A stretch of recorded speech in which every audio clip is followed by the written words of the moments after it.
Loué soit Jésus-Christ. Aujourd'hui, mercredi après l'Épiphanie, nous méditons l'évangile de Jésus-Christ selon saint Marc au chapitre 6, des versets 45 à 52. Aussitôt, après avoir nourri la foule, Jésus obligea ses disciples à monter dans la barque et à le précéder sur l'autre rive, vers Bethsaïde, pendant que lui-même renvoyait la foule. Quand il les eut congédiés, il s'en alla sur la montagne pour prier.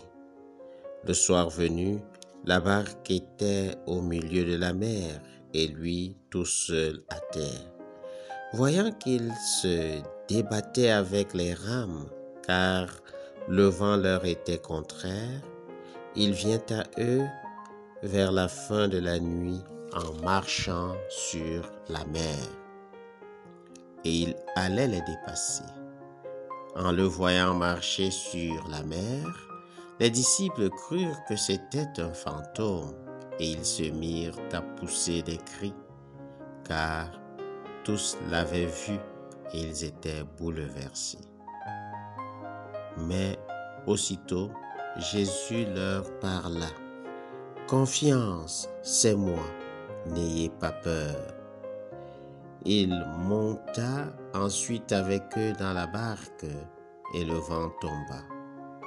Et en eux-mêmes, ils étaient complètement bouleversés de stupeur, car ils n'avaient pas compris la signification du miracle des pains. Leur cœur était aveuglé. Demande. Seigneur, accorde-nous la grâce de transcender nos peurs grâce à ta présence. Méditation, premier point.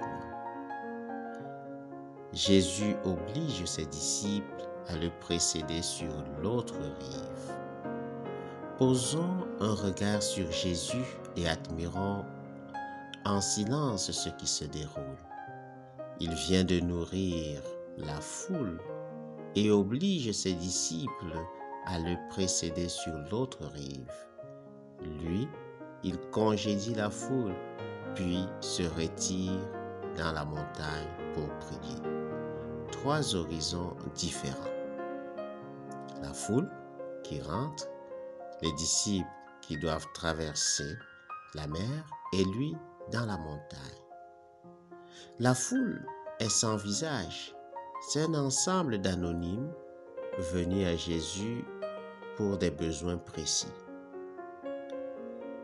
Pour avoir un visage et être un vis-à-vis, c'est-à-dire être un disciple de Jésus, il faut sortir de l'anonymat que représente cette foule pour se laisser identifier, aimer et être invité par Jésus à passer sur l'autre rive. Jésus opère une séparation. Il oblige ses disciples de partir de l'autre bord, l'autre côté, de traverser, d'aller sur l'autre rive. C'est une forme de mise à part, comme pour dire que celui qui devient disciple est appelé à traverser, puisqu'il doit être mis à part. Il doit précéder Jésus sur l'autre rive.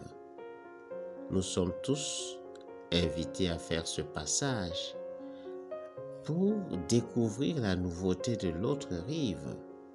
Ce passage qui n'est pas toujours aisé.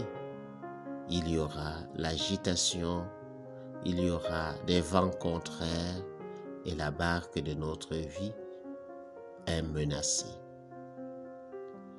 Jésus est venu dans ce monde pour nous aider à faire ce passage avec lui et par lui. Il nous suffit de bien comprendre ce qu'il nous apporte comme message qui puisse nous tenir et nous accompagner dans la traversée, la grande traversée. Méditation, deuxième point. Il s'en alla sur la montagne pour prier.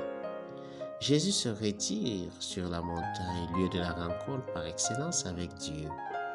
La montagne, symboliquement, par son élévation, traduit ce qui se vit intérieurement.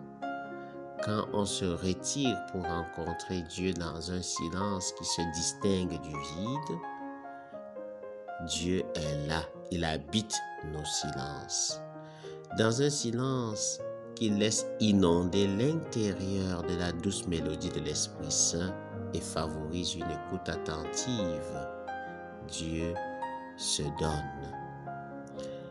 Nous remarquons que Jésus, par sa relation forte avec son Père, veut bien donner un enseignement et surtout un exemple.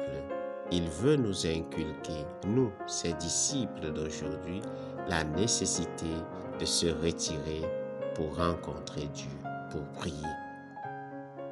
La prière ressource et permet d'entrer en relation avec l'auteur de la vie, Dieu lui-même.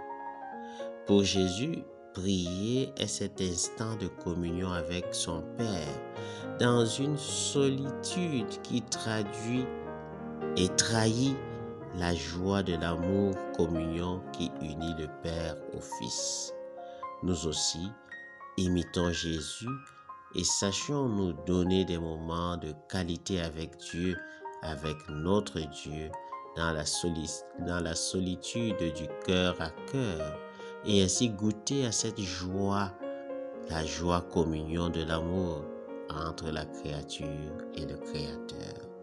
Méditation, 3e point. Confiance, c'est moi, n'ayez pas peur. Jésus voit la barque de ses disciples ballottée par les vents contraires. Il vient vers eux. C'est le moment où les disciples ont vraiment besoin de lui parce qu'ils ont peur. Cette image traduit bien notre situation humaine puisqu'il nous arrive d'avoir peur. Nous avons souvent le plus besoin du Seigneur quand la barque de notre vie est prise d'assaut par les vents contraires de la vie et la peur nous assaillit. Ici, Jésus qui marche sur les eaux met à nu nos faiblesses, nos fragilités et ébranle nos peurs. Il est venu vaincre la peur, nos peurs sur lesquelles il marche, et il dit à chacun, « Confiance, c'est moi, n'aie pas peur. » Pour que cette confiance en sa présence soit notre force, il convient alors que nous le découvrons vraiment Fils de Dieu et nous puissions professer cela par notre vie. Prière. Seigneur Jésus, quand la peur et le doute ont tendance à nous tourmenter, redis-nous, confiance, c'est moi. N'ayez pas peur. Amen.